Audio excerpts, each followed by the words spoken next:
Yeah, so let's do a quick introduction. Yeah, so today Vishnu will be telling us about some of his recent research work. This is on fair division of indivisible goods. Before that, like Vishnu is a PhD student at McGill, and before this, like he did his master's at UWaterloo with Joseph. So he has been in Waterloo, so he knows some of us. Yeah.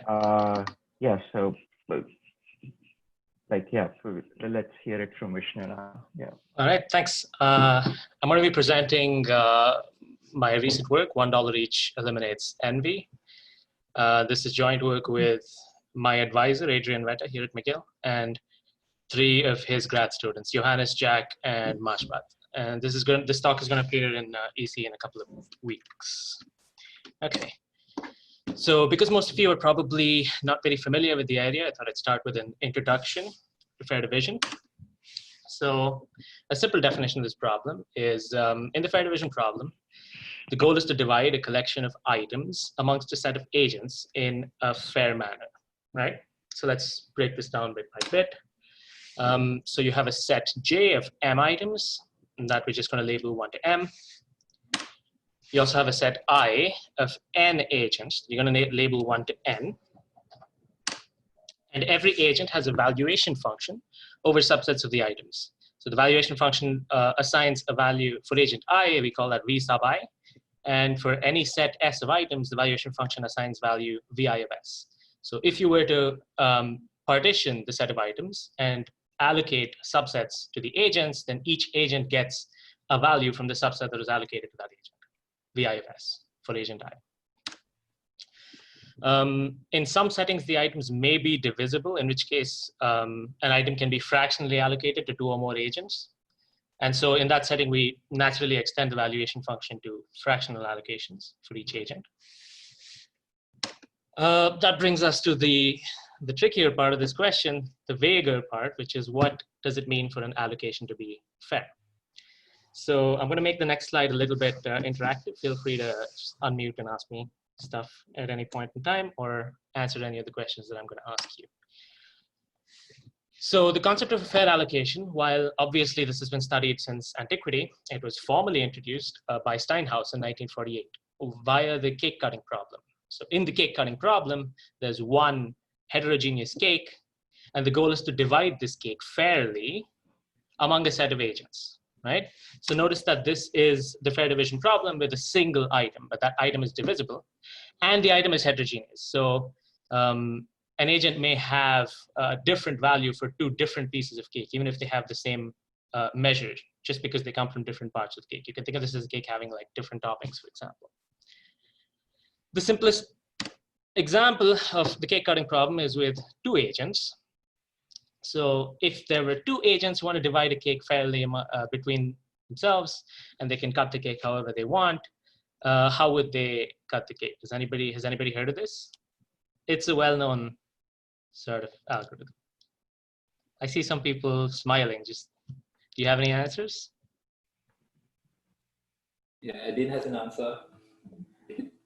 The first agent cuts the items, but so that they are valued, so that he values them the same, and the other agent chooses.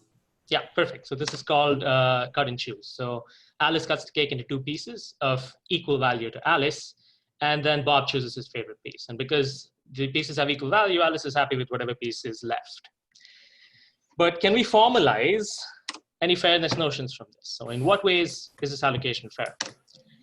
The fairness objective of Steinhaus was proportionality, right? So an allocation is proportional if each agent gets a piece of cake that is worth at least 1 over n of its total value.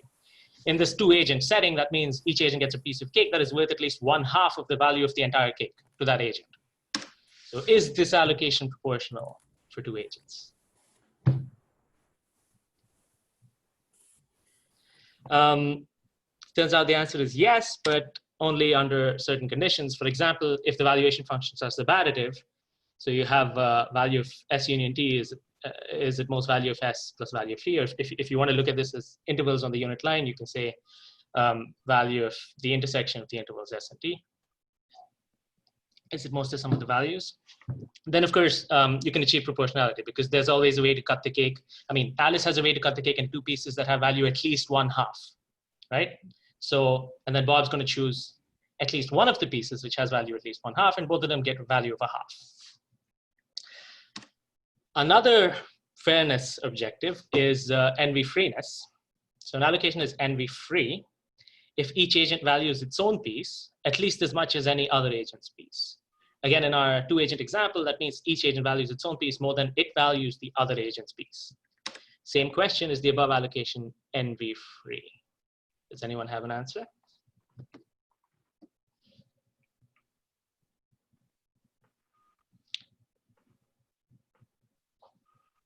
It has an answer. Now it should be always, no? Yeah, basically always. So under some mild assumptions, such as like continuity of the valuation function or non-atomicity, you can always find an NV-free allocation because Alice always has a way to cut the cake into two pieces that have equal value if Alice's valuation function is continuous. So then Bob can choose the piece that he prefers, and Alice doesn't have any envy between the two pieces. Let's look a bit more at these two fairness definitions, envy freeness and proportionality. Envy freeness was formally introduced to the cake cutting problem by Gamow and Stern in '58, and to the more general fair division problem by Foley. And it has since become the dominant fairness criterion in economics.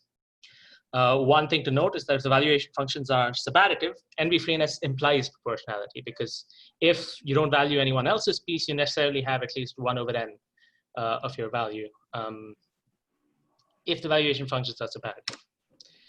So in the fair division problem with divisible items, such as the cake cutting example that we just saw, both of these fairness goals can almost always be achieved. So in particular, envy-free allocations always exist, right? And even in the n-agent cake cutting problem, envy-free allocations exist for any number of agents and can be found in finite time. So this is a big result. It's actually pretty recent from Stock of 2016, a finite time algorithm to find an envy-free cake division. But we can now ask what happens with these fairness notions when we look at the case of indivisible items. So if you now have more than one item, you have, say, m items, and you have n agents, is there always a way to divide these items among the agents to achieve either envy freeness or proportionality, right? Turns out that it cannot always be achieved with indivisible items. And a very simple way to show this is if you had fewer items than agents. So if you had fewer items than agents, then in every allocation of the items, there is some agent that receives no item. And that agent is going to neither get proportionality nor be envy-free. It's always going to envy an agent that receives an item. In fact, many other fairness concepts that are well studied for divisible items cannot be achieved in the indivisible setting. I'm going to mention a couple of them. They're not too important for now, such as equitability and the maximum share guarantee. So what can you do in the indivisible setting? So much of the recent work in indivisible goods focuses on achieving relaxed guarantees, such as alpha envy freeness or alpha MMS, which are like natural notions, an alpha approximation to envy freeness. So you're a multiplicative alpha factor away from being envy free, right? And EF1. So EF1 is a very well-known and very well-studied relaxation of late. I'm just going to give you the definition for now. This is going to become important in some time. So an allocation A1 to AN is EF1 if no agent I envies another agent K after the removal of the highest value. I put this in quotes because they're not necessarily a single highest valued item from K's bundle. That should say K, sorry. So what this is saying is it's possible that agent I envies agent K, but there exists some item in agent K's bundle in the allocation such that if you discard that item from agent K's bundle, agent I's envy now disappears. And if this is true pairwise for all agents, then you have an EF1 allocation. So for any pair IK of agents, if VI of AI is at least VI of AK minus some item G, then you have an EF1 allocation. And it is known that even under the mild assumption of monotone valuation functions, so if you just have that the value cannot decrease for a superset, an EF1 allocation always exists and can be computed in polynomial time. Okay, so But what if we want to achieve the original guarantees of envy, freeness, and proportionality with indivisible goods? Is there any way we can try to do this? This question was first asked by Maskin in 1987, who asked whether it's possible to always find an envy-free allocation with money. And if so, how much money is needed to eradicate all envy? So suppose you have an instance with indivisible goods and there's no envy-free allocation. Is it possible to add an m plus first good and make it divisible? So is it possible to add some quantity of a divisible good, such as money, such that if you now divide the money and allocate it appropriately to the agents, along with all of the items, you're able to achieve envy freeness? And if so, can you minimize the amount of money or find a strong, a good upper bound on the amount of money that you need to eradicate all envy?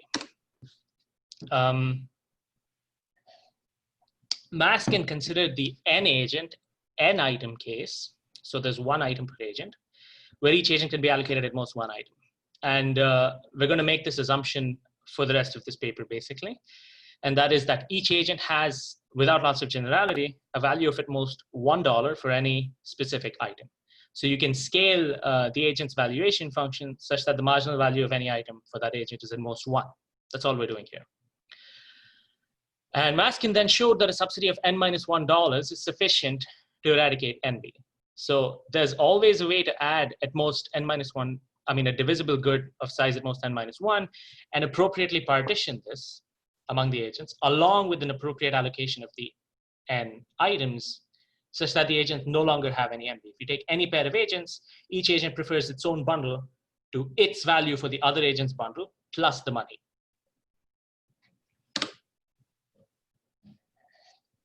Now, after this, there was a large body of work that considers variations of the same problem of the n-item case. I've listed a few of them. The natural question to ask now is, what about the general m-item setting? But after all of this, yes? I have a quick question. So yes. When you do the scaling of these items, yeah, are you also like scaling the money that is involved? So you scale the valuation functions first, such that the value of any item is at most 1. And then you try to find the amount of money. So the money is sort of described in terms of the maximum value of an item. So if you were to not do the scaling, then you just need to multiply all of our results by the maximum marginal value of an item, which is just making that 1 for simplicity. Okay. Yeah. Thanks. So the question about what we can do if Sorry, you one have... more question? Yes. Sorry to interrupt. Is there a easy way to see that EF1 algorithm you said? Can you turn that into a subsidy type algorithm? We're going to be doing something that's very similar to that. Okay. And I'm going to describe the algorithm later in the talk. Thank you. Okay. So after the year 2000, interest in this problem sort of shifted away from trying to achieve envy, freeness, and proportionality, and more towards trying to achieve relaxations, like an alpha approximation to maximum share or to envy freeness. So it was only very recently, in fact, last year in 2019, that this problem was studied. And the more general m-item case for m not equal to n was first studied by Halpern and Shah in 2019. They considered the case of additive agents. So this is a very restrictive special case where the agents, all of the agents' valuation functions are additive. So your value for the bundle S union T is equal to your value of S plus your value of T, if S and T are disjoint. And this is true for all bundles. So with an additive valuation function, all you need to do is describe the value for each individual item, and that induces a value on all the subsets. You just need to sum over the items. So Halpern and Shah considered the case of additive agents and indivisible items and showed that there always exists an envy-free allocation with the addition of a sufficient quantity of money, right? So specifically assuming without loss of generality that each item is worth at most $1, they showed that an envy-freeable allocation always exists. So let me give you an example of this. So suppose you had two agents, Alice and Bob, and two items 1 and 2, and Alice has value 3 for item 1, 5 for item 2. Bob has value 6 for item 1, 7 for item 2. This is without the scaling to make the values below 1, just for clarity. What are the possible allocations that you can make? If you were to give Alice items 1 and 2 and Bob nothing, then Alice gets a total value of 8, right, for Alice's bundle. But Bob has a value of 6 plus 7, which is 13 for Alice's bundle. So in order to eliminate Bob's envy for Alice, you need to give Bob $13. But if you were to give Bob $13, now Alice envies Bob's empty bundle plus the $13 more than her own bundle of both items, because she just gets value $8. So if you want to eliminate Alice's envy, you need to give Alice another $5 and so on. Like this goes on forever. You can't do anything with this allocation. Similarly, if Alice gets 1 and Bob gets item 2, then Alice gets a value of 3, Bob gets a value of 7. But Alice envies Bob's bundle because Alice has value 5 for Bob's bundle. So you need to give Alice $2. But if you do that, Bob now envies Alice's bundle plus money because Bob has value $6 plus the $2 that Alice got. And again, you're stuck. But if you were to give Alice item 2 and Bob item 1, then Bob envies Alice's bundle, but only by $1. So if you were to give Bob $1, Alice still does not envy Bob's bundle because Alice originally had only value 3 for item 1. And now you're good. So Alice gets item 2, Bob gets item 1 plus $1, and that allocation is envy-free. So that's the basic idea. You can show that there always exists an envy-free allocation. So now what we want to study is how well can we do in terms of how much money we want to add. Can we find a reasonable upper bound or try to minimize the amount of money that you need to add to this instance in order to find an envy-free allocation?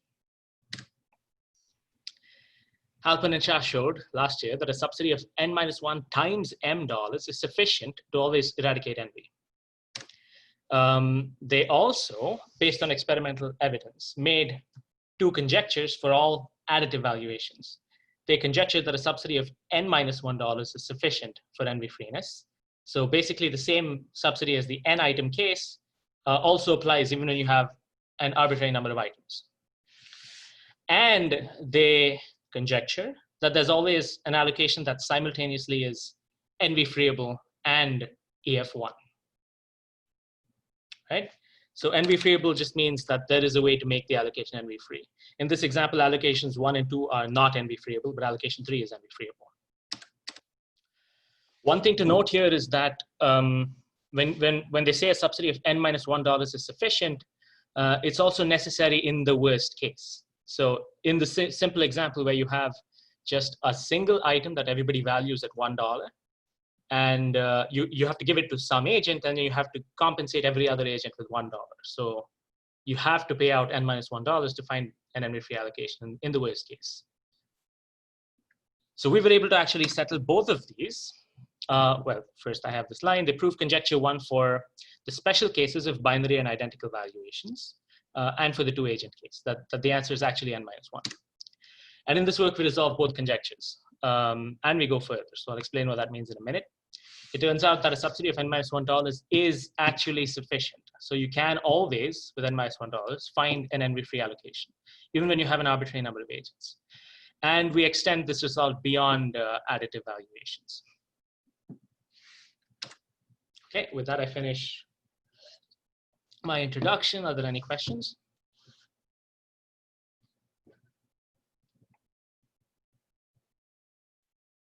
Does that mean no questions, Sharat? Okay. None from me, yeah. Great, okay, I'm gonna move on to the second section then, subsidy and the envy graph.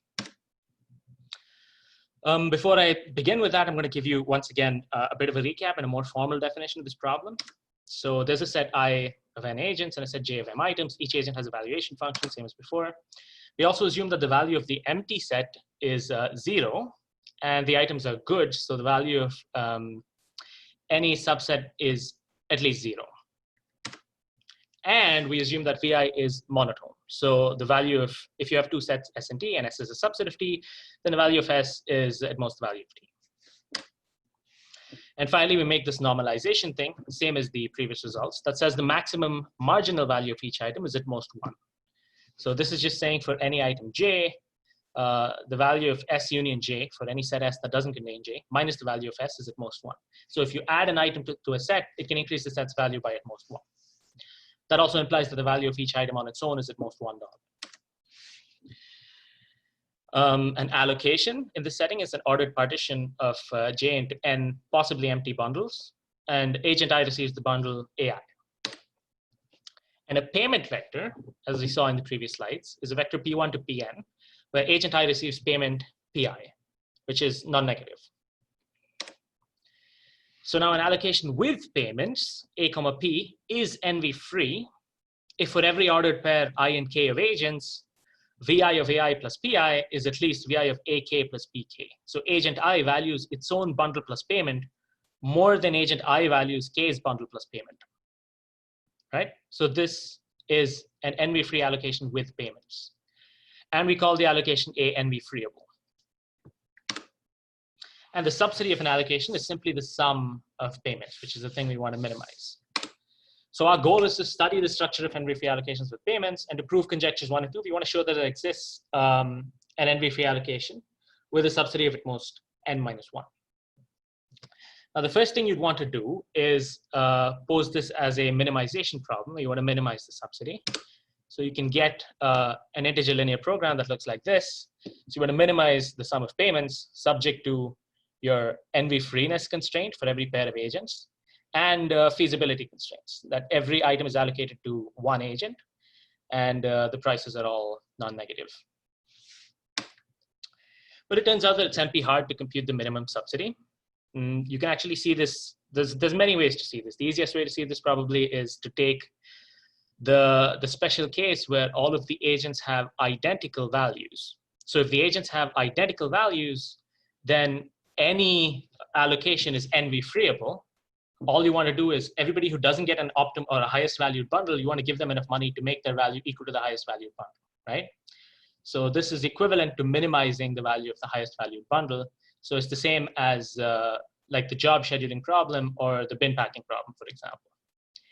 It's also NP hard to distinguish between envy-free allocations where the subsidy, instances that have envy-free allocations, so where the minimum subsidy is 0, and instances that don't have envy-free allocations, so where the minimum subsidy is positive. And so there's no hope of getting a multiplicative approximation for this either. And it turns out in work, like follow-up work to our work that showed up just 1 or 2 months ago by Karagiannis and Ioannidis, they show that even getting an additive approximation to the minimum subsidy is NP hard for a certain additive term. Okay. Vishnu, So- why is the valuation function, like, why is the first constraint written this way? Shouldn't it be like, yeah, this ILP is just for the additive setting. Okay, additive. That's, yeah, but you can extend this to the general case. Okay. Yeah. Okay. So this is just saying value of the item times the amount of the item that agent I gets, right? 0 or 1. So this is the total value of agent I. It's the sum over all items, value of the single item times whether agent I gets the item or not, plus the payment to agent I. So now it's NP hard to compute and approximate these things. So what can we do? It turns out that, well, the best we can do is try to get a good upper bound. And the best upper bound you can get is one that matches the lower bound of n minus 1. And that's precisely what we're going to do for additive valuations. There is a really nice graph characterization that describes when an allocation is envy-freeable.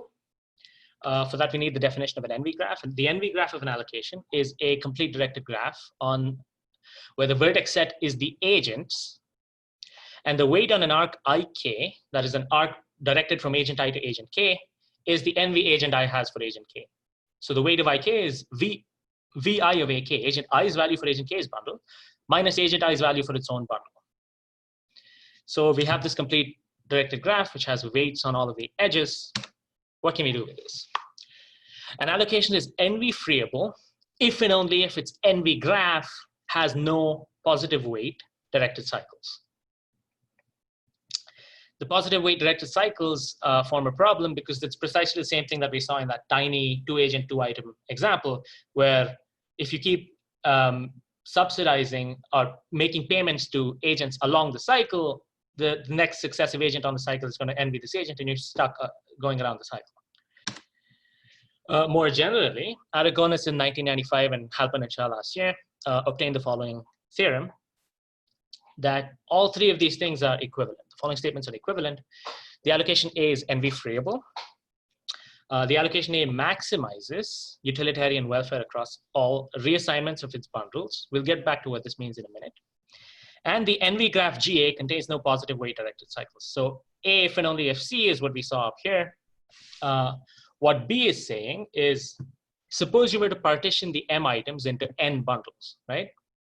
So you have now essentially N super items, so N groups of items, and every agent has a valuation function for each of these bundles, right? So once you've fixed the N bundles, if you then compute like a maximum weight matching between the agents and the bundles, so you compute a maximum weight assignment of those bundles to the agents, that is always going to be NV freeable. So let's look at a quick proof of this. We're going to first do A implies B. So suppose the allocation A is NV freeable.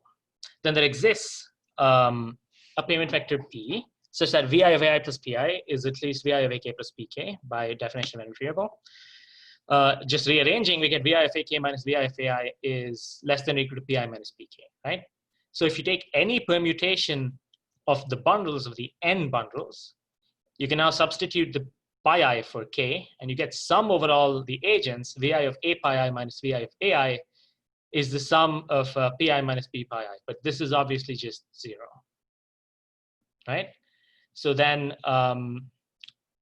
VI of A pi I minus VI of AI, summing over all the agents, is less than or equal to 0, which means AI is an optimal, is the allocation of these bundles that maximizes the sum of the values once you fix the N bundles.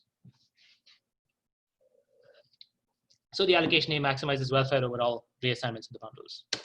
So now let's do B to C. So now we know the allocation A maximizes welfare. We want to show that the NV graph contains no positive weight directed cycles. If we take a directed cycle without loss of generality 1 to R, and we look at this particular permutation where pi C of I is I plus 1 for each I, right? So we reassign items along this directed cycle, then the weight of cycle C satisfies, the weight of C is the sum of VI of AI plus 1 minus VI of AI, which is the NV on the arc II plus 1. So we want to sum over all these NVs plus the final arc VR of A1 minus VR of AR. But we can just rearrange this and add the sum of VI of AI minus VI of AI, which is 0 for the remaining agents. And we get that WA of C is less than or equal to 0. So the NV graph contains no positive weight directed cycles. Now finally, and this is the most interesting part of this proof, we want to go from C to A. So if the NV graph contains no directed cycles, we want to show that the corresponding allocation is NV freeable. So we let LGA of I be the maximum weight of any path, including the empty path, that starts at vertex I in the NV graph GA. So for each agent I, we set its payment to be exactly equal to the maximum weight of any path. So we look at this NV graph, we compute the maximum weight of any path starting at each agent, which are all well defined because we now have no positive weight directed cycles. And we set the payment to each agent to be the maximum weight of a directed path starting at that agent. Then for any pair of agents, we have the payment to agent I is the maximum path, which is at least the weight of the arc IK plus the maximum path from K, right? By definition of maximum path from I, which is the NV agent I has for agent K plus PK. So rearranging, we just get that I does not NV K's bundle. So it's as simple as that. This gives us some interesting observations. The first one is that given any allocation, there is a permutation of the bundles such that the resulting allocation A pi is NV freeable, right? So if you start with an allocation, it's not necessary to have to transfer items between bundles to get to an NV freeable allocation. There's always an NV freeable allocation that you can find by just computing a maximum weight matching between the agents and the bundles. So there always is a permutation of these fixed bundles that gives you an NV freeable allocation. And also, more interestingly,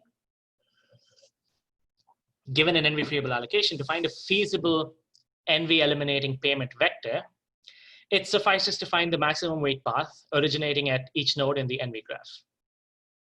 So you start with an allocation that you know is NV freeable, and you want to find a payment vector that makes it NV free. Just compute the NV graph and find the maximum weight path. I'll give you some intuition for why this is true. So suppose you were to compute the maximum weight paths, and you got this maximum path. From 1, you have 1 to 2, 2 to 3, and 3 to 4, and the maximum weight path from agent 1 stops at agent 4. There's a couple of observations we can make here. If this is the maximum weight path from agent 1, it's also the suffixes are also the maximum weight paths from agent 2, 3, and 4, and so on, because otherwise you could extend the path from 1 further. And also there is no positive weight path that leaves agent 4. Again, for the same reason. If there was a positive weight path that leaves agent 4, you can extend this. So agent 4 is in some sense a sink here. A sink when you consider the positive weight paths that leave each agent, right? You can also get these constraints. So if you have a payment vector P and you pay agent 4 an amount of P4, then you necessarily have to pay agent 3 an amount P4 plus 2, because agent 3 envies agent 4 by $2 already. So if you're giving agent 4 P4, you're going to have to give agent 3 P4 plus $2. Similarly, you're going to have to give agent 2 P3 minus $1 at least, which is P4 plus 1.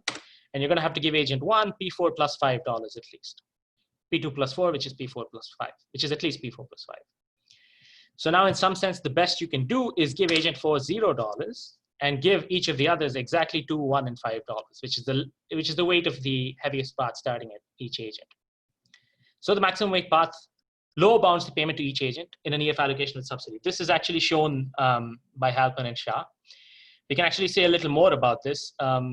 If you fix an allocation, the set of envy eliminating payments for this allocation form a lattice, where if you take two different payments, you can just take the agent-wise maximum payment. So if you have two payment vectors, P and Q, you take the max of PI and QI and you get another payment vector. If you take the min of PI and QI over all I, you get yet another payment vector. And this lattice has a unique minimum, and the unique minimum is giving each agent exactly the weight of the heaviest path starting at that agent in the NV graph.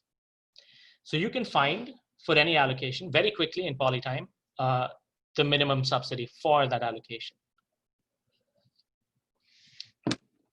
But for any NV freeable allocation, the minimum subsidy is at most n-1 times m. We saw this already. To show this, it suffices to show that the minimum subsidy to any agent is at most m. So the heaviest pathway starting at any vertex is at most m. So you have one sink vertex, at least one sink vertex that's getting no payment, and the remaining n-1 are getting a payment of at most m if the heaviest paths are at most m.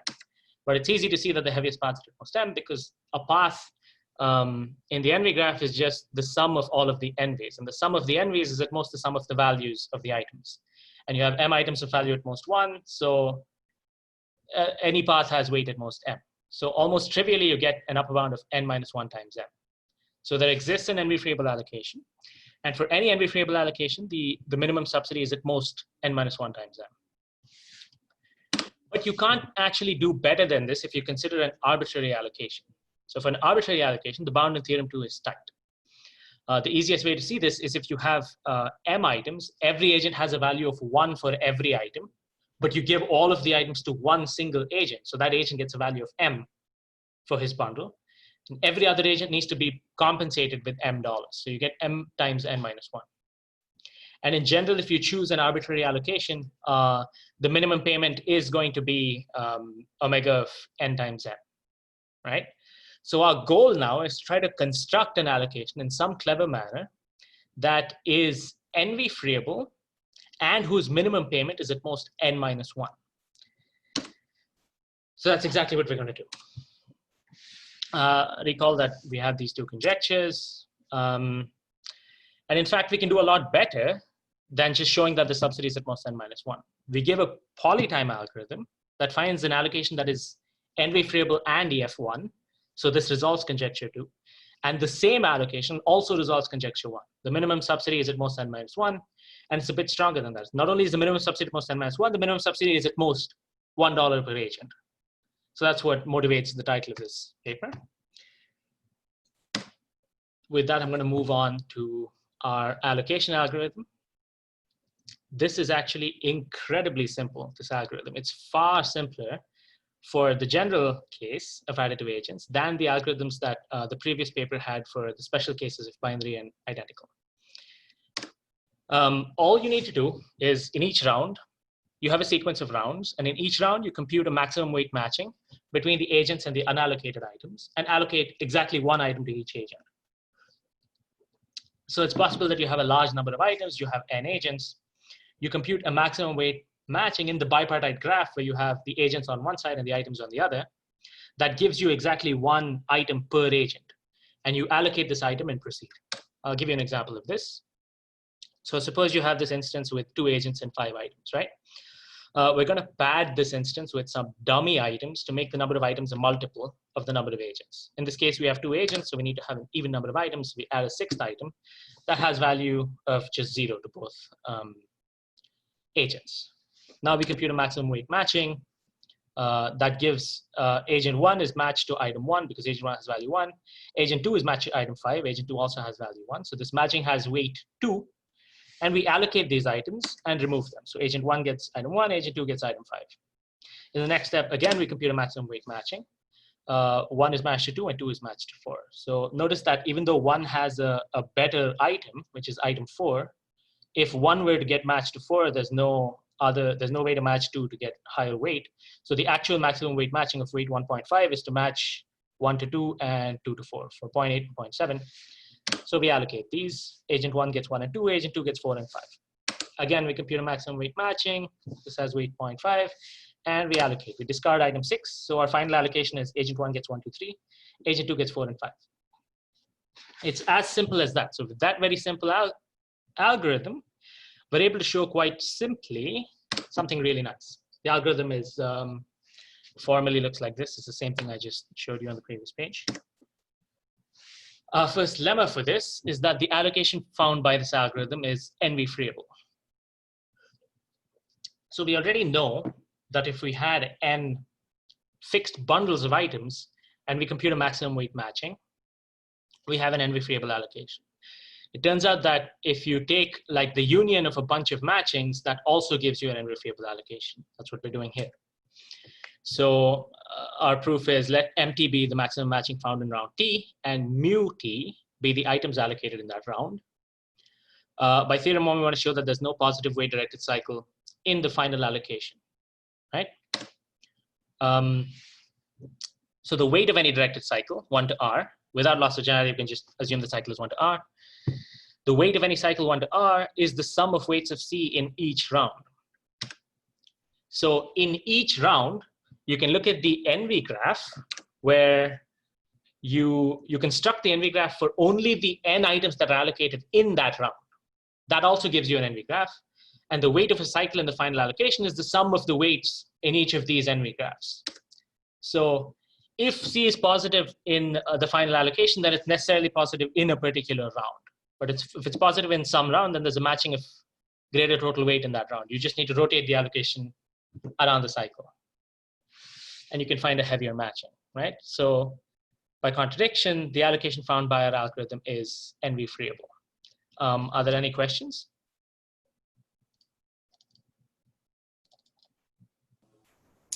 Vishnu, yeah. Is this proof only apply to additive? Yes, everything we're doing in this section is for the additive setting. Okay, thanks. Yeah. Similarly, within like 2 lines, we can also show that the allocation found by the algorithm is EF1. The proof of this is that in round T, the algorithm computes a maximum weight matching empty and allocates item mu IT to agent I. So observe that the agent I's value for the item that agent I got in the round T is at least as much as agent I's value for any of the remaining items at the end of round T. Right? Because if agent I had a higher value for any of the future items, they would choose that item in round T instead. This also means that agent I in round T has higher value than for its own item in round T than for the item that any other agent K gets in round T plus 1. So this gives us a very simple telescoping sum. So the value of AI is the value of the items that were allocated in each matching, which is at least like VI of mu I1 is at least VI of mu K2. And VI of mu I2 is at least VI of mu K3 and so on. So agent I's value for its own bundle is at least as much as agent I's value for K's bundle minus the first item that K gets. So immediately this gives us that the allocation is EF1. Now, we've shown that this simple matching algorithm gives us an allocation that is both NV-freeable and EF1. Again, we can show in 2 lines that immediately this resolves conjecture 2 of Halpern and Shah. There exists an allocation that's both NV-freeable and EF1. And it gives us a better upper bound of the minimum subsidy. So we can go all the way from n-1 times m down to n squared. So let A be both NV-freeable and EF1, then the minimum subsidy is at most n-1 squared. This is easy to see because since there's an agent that requires no subsidy, it suffices to prove that the maximum path weight in the NV graph is at most n-1. So for the remaining n-1 agents, each of them has a maximum path weight of n-1. That gives us a total payment of n-1 squared. But A is EF1. If you have an EF1 allocation, then each arc has weight at most 1. So any path has weight at most n-1. And we're done. So that was really simple. That already gives us an n squared upper bound instead of n-1 times n. But it takes a lot more work to show that with the same algorithm, we're actually getting an upper bound of n-1. As a thought experiment, suppose instead of having an upper bound of 1, so if your allocation is EF1, that says the NV that any agent has for any other agent is at most 1 item and therefore at most $1. But instead of having an upper bound of 1, what if we had a lower bound of -1? So for any pair of agents I and k, the weight on the arc ik is at least -1. So agent i's NV for agent k's bundle is at least -1. This means no agent hates another agent's bundle. Every agent values another agent, every other agent's bundle, at least as much as it values its own bundle, -$1, right? If you were to have this property, that's sufficient to get all the way down to n-1 as an upper bound on the subsidy. Because if you have this property, the maximum subsidy is at most 1 per agent. And the way to see this is, suppose you have 2 agents I and k, and the weight of ik is at least -1. You also know that because this is an NV-freeable allocation, the NV graph has no positive weight cycles, right? So if this is at least -1, that implies that this is at most 1.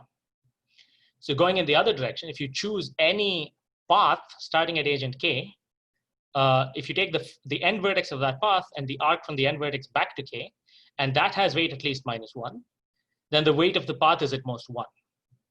So if you were to have this property, all paths in this graph have weight at most 1. If you were to have this property along with the property that there's no positive weight cycles. All paths in this graph have at most 1. In particular, the heaviest path starting at each vertex at each agent has weight at most 1, and the payment to each agent is at most 1. Now, this is highly optimistic to assume that there's an allocation where each agent actually neither hates nor likes every other agent's bundle, right? So the weights are at most 1, and the NVs are at most 1 and at least -1. It's not possible to always find such an allocation.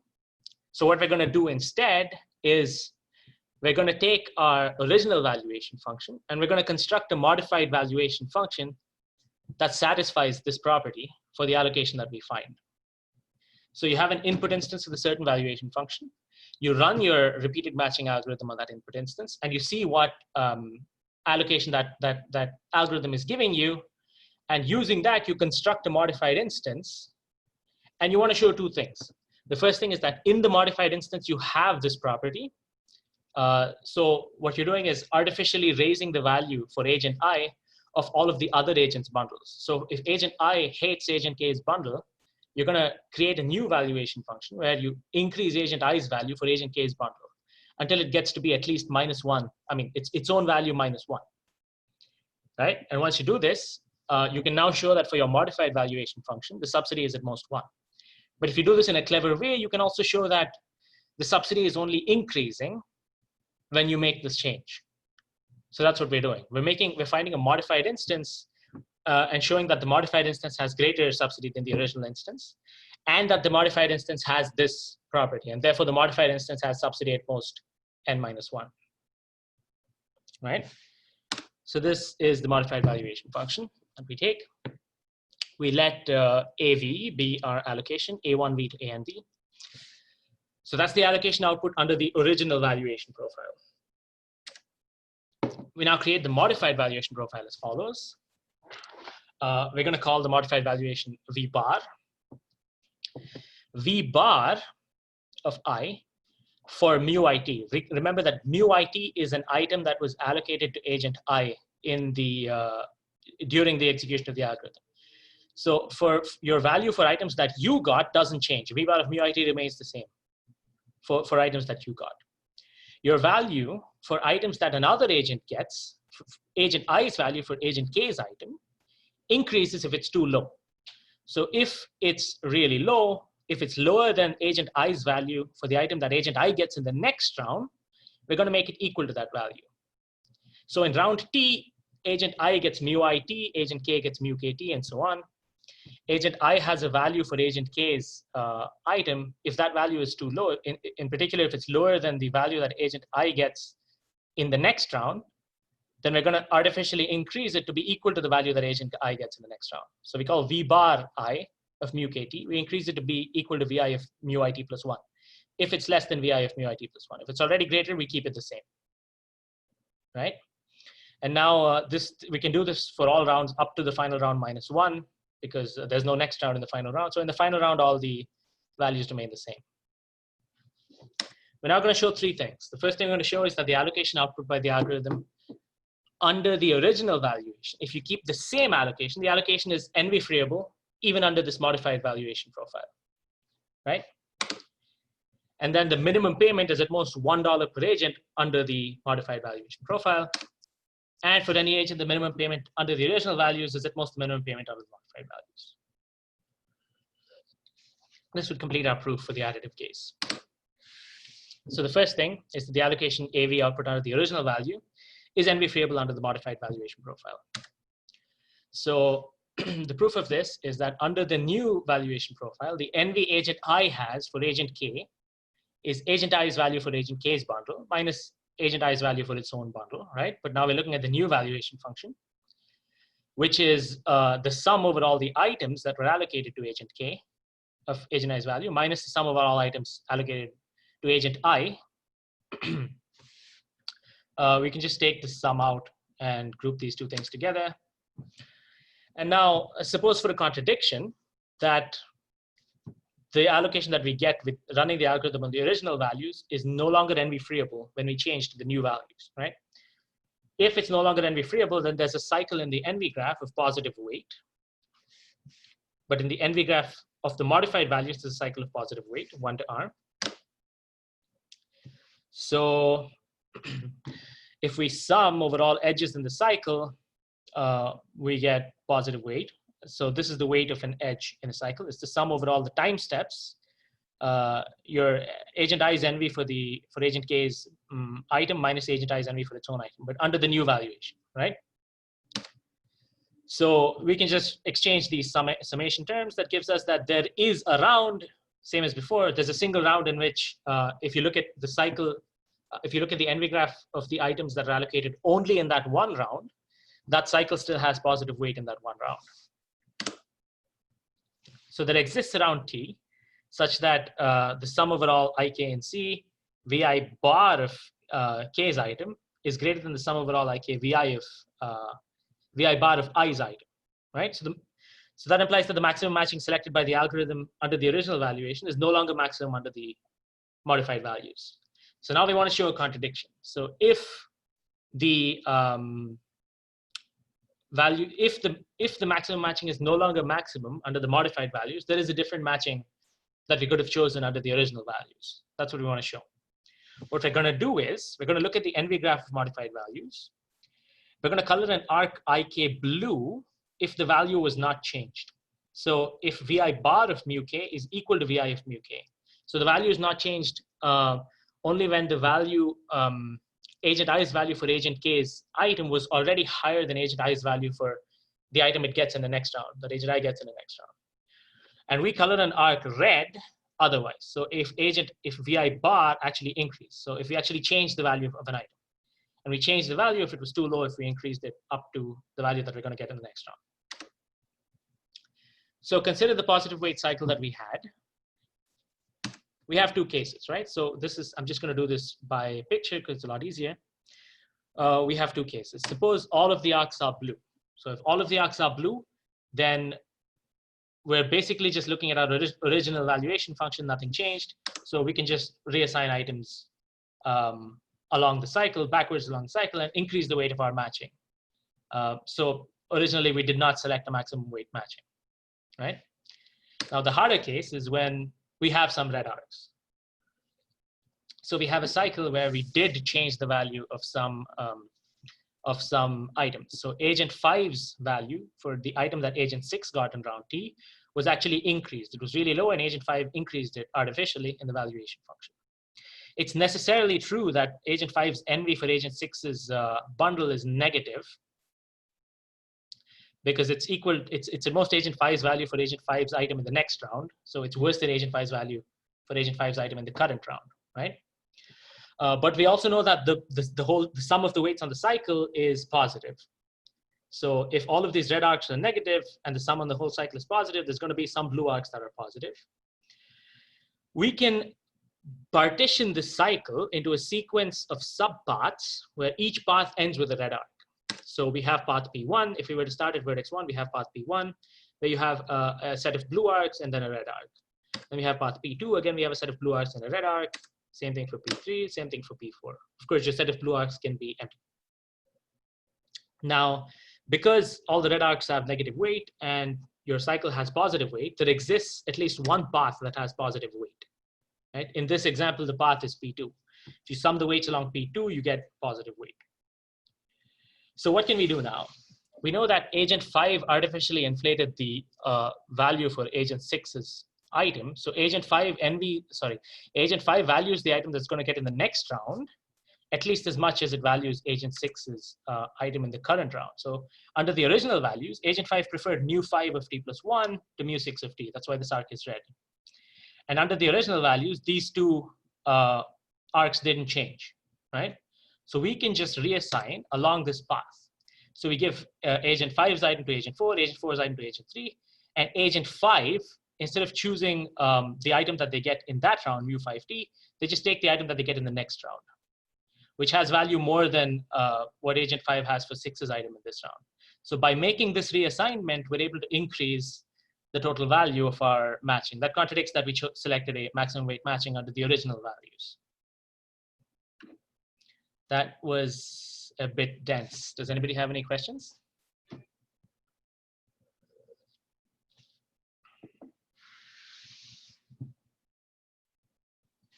I'm just going to check what time we're at. Okay. All right.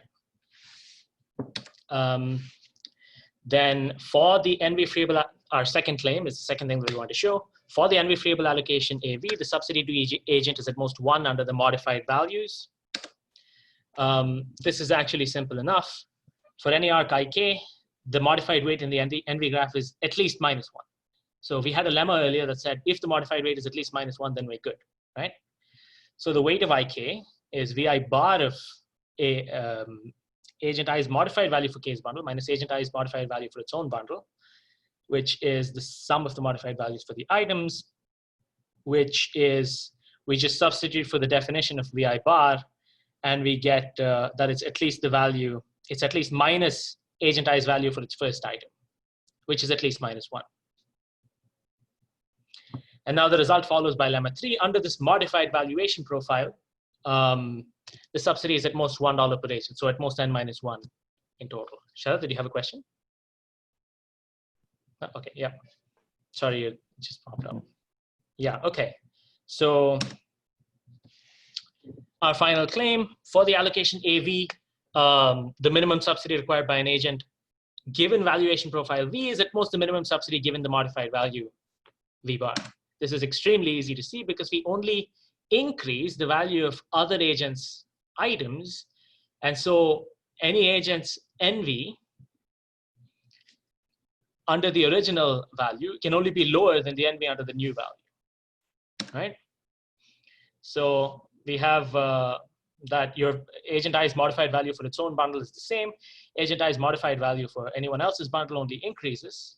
So originally agent i's modified value was smaller. So the weight of any path is smaller under the original valuation. That's all it is. Together, these three claims give us our main result, which is of this section, which is that for additive valuations, there's an NV-freeable allocation where the subsidy to each agent is at most $1. So n minus 1 in total. Since we're kind of running out of time, I'm just going to skip most of the next section. But I'll tell you what we did. So there's an equally simple algorithm, a different algorithm with different analysis, which also gives an upper bound on the sufficient subsidy for the far broader class of monotone valuations. So under the very mild assumption of monotonicity, we know that EF1 allocations always exist.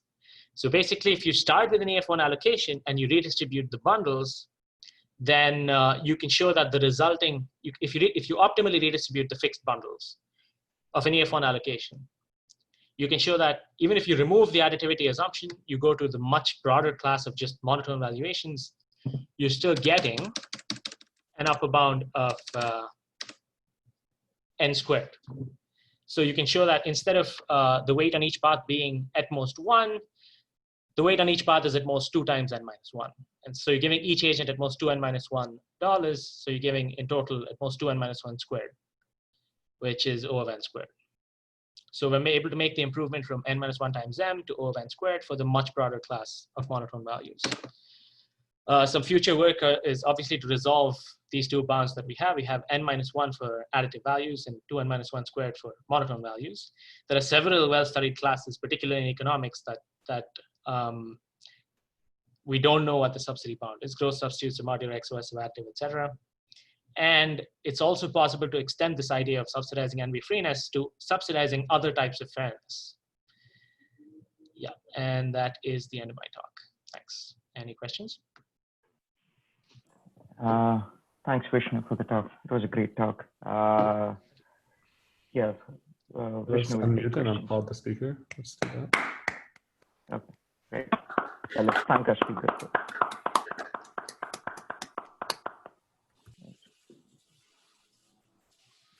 Okay, I have a question. Like for the last result, do you think the n squared is tight for the like general monotone valuation functions? If you mean intuitively, I have no idea. Yeah, probably. So what's no the best lower bound you know so far? Is still n minus 1. I'm not able to find an. It's extremely hard to write a program to generate instances that have high minimum subsidy.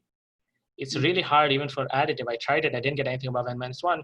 I mean, how do you even represent arbitrary monotone values, right? Or search through like weird cases of them? It's almost impossible. Right. Write a program to find these instances, which is normally what I do. I haven't tried searching for instances that give greater than n minus 1 by hand. Yeah. Okay, thanks. I have a question. Hi, Vishnu, this is Swami. One kind of objective that people often look at in social choice theory is maximizing social welfare, which usually is quite different from fairness, and there's sort of a competition between the two objectives, trade-off. So I'm curious, is there any work on like maximizing social welfare subject to the allocation being, I guess, NV free, or in this case NV freeable? Yeah, for NV freeable, I'm not sure. We did check what social welfare we get with this algorithm, and it's really bad. So there are instances where this algorithm gives you a really bad social welfare.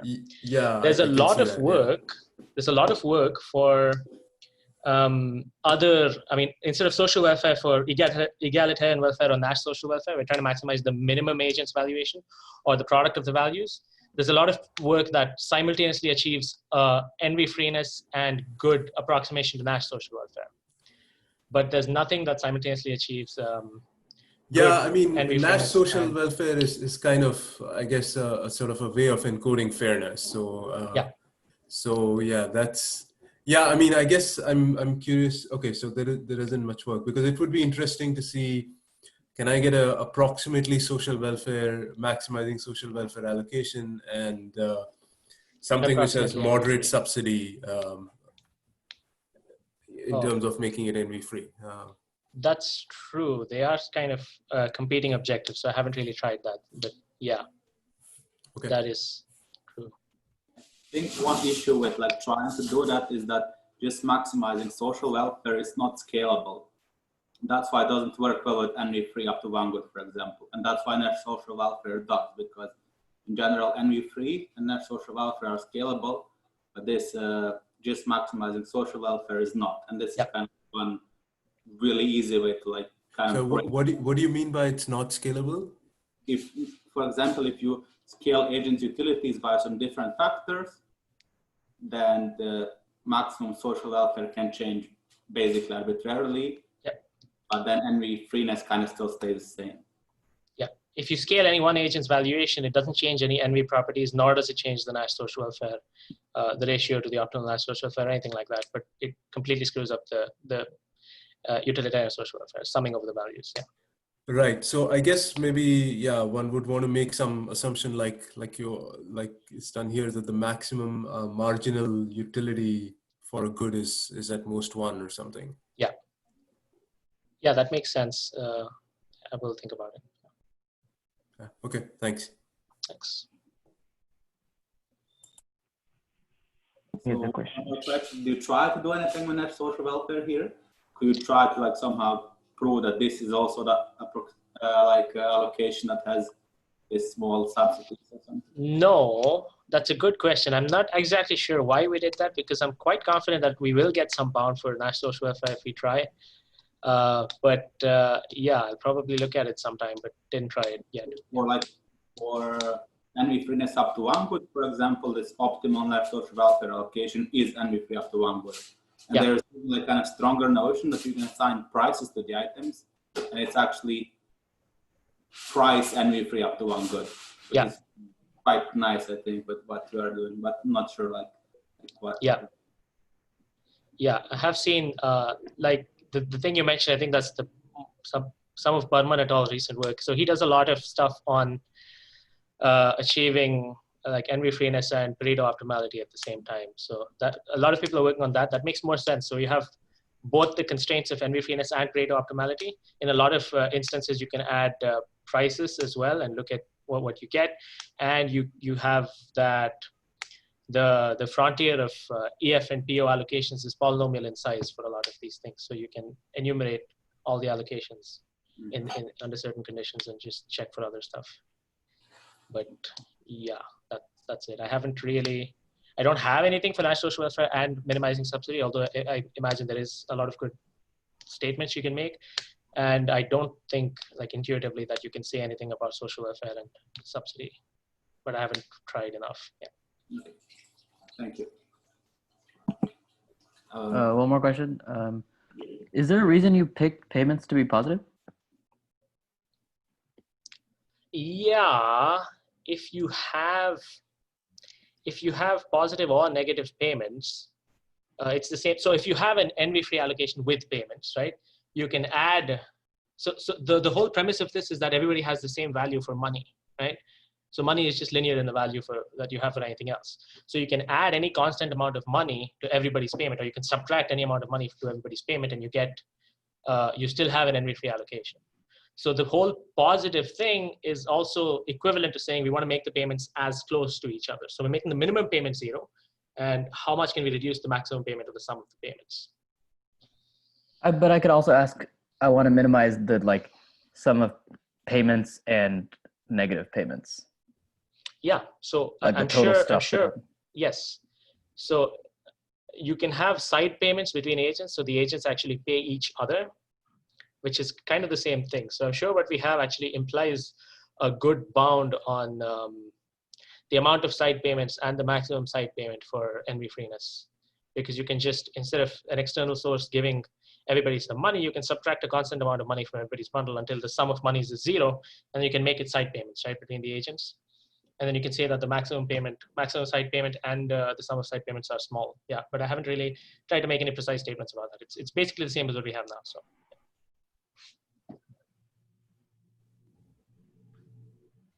I have a question. How do you compute how do you massage your EF1 allocation into an NV-freeable allocation? Like so mutation that, how do you get that? This is extremely simple. It's just start with an EF1 allocation and fix the bundles and compute a maximum weight matching between the agents and the bundles. That's all we're doing. So this result by Lipton et al., it's really nice. It's called the NV cycles procedure, very simple, very well known. Gives you an EF1 allocation for arbitrary monotone valuations, right? So you start with your EF1 allocation and then fix the bundles, compute a maximum weight matching. You lose your EF1 property, but what you get is that the weight on any path increases by at most a factor of 2. So the weight goes from n minus 1 to 2n minus 1. So it gives you 2n minus 1 squared. I see. Yeah. Sorry, didn't we use the property of additive valuation to do the big equivalence theorem between those 3 things? No, that was for arbitrary valuations. Yeah, all of I started only when we started this this matching algorithm. We're considering additive agents. Yeah, everything before this is for arbitrary valuations. Okay. Yeah. Cool. Thanks. Right. Thanks. So, guess if there are no more questions, then let's thank Vishnu again for doing this talk.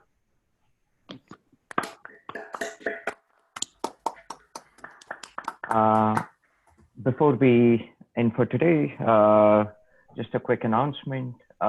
Next week, Julian will be presenting his research work on basically where he shows that like detecting if the chromatic number of a graph is large